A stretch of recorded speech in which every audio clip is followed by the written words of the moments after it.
LC oscillations.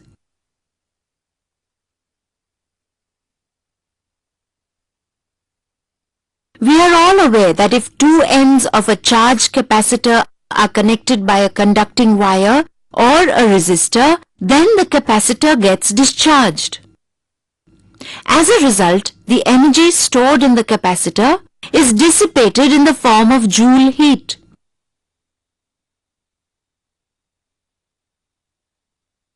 Let us consider a situation when the capacitor is connected to a component having zero resistance. If the wire has zero resistance, then we would get infinite current when the capacitor starts discharging. During this process, the positive charge on the positive plate would move towards the negative plate.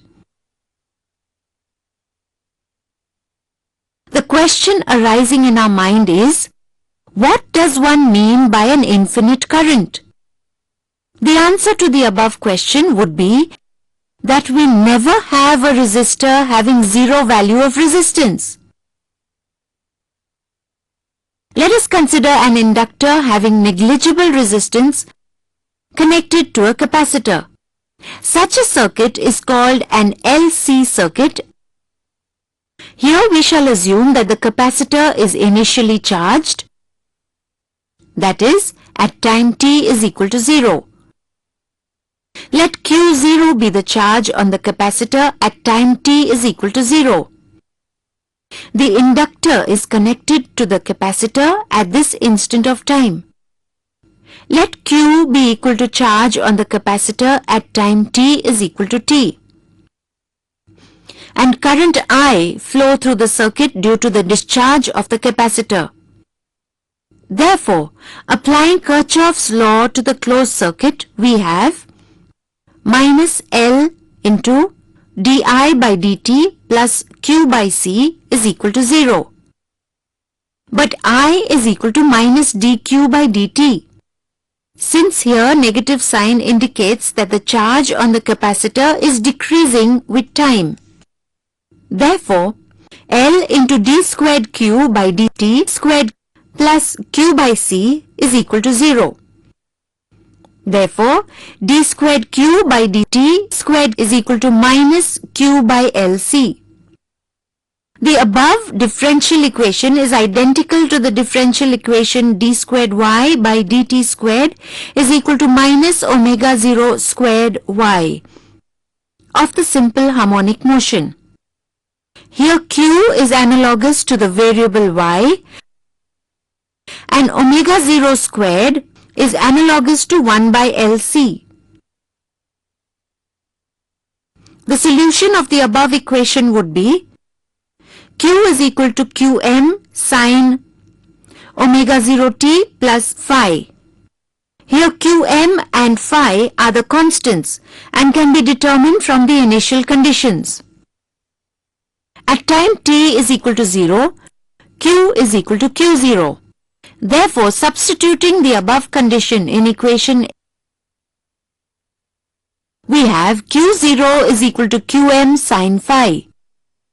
Differentiating equation with respect to t, we have I is equal to dq by dt is equal to Qm omega 0 cos omega 0 t plus phi.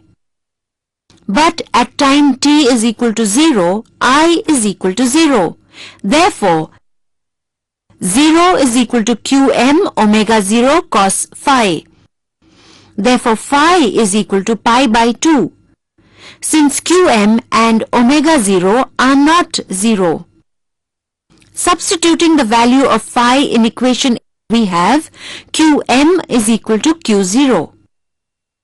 Therefore, Q is equal to Q0 sin omega 0 t plus pi by 2. Therefore, Q is equal to Q0 cos omega 0 t.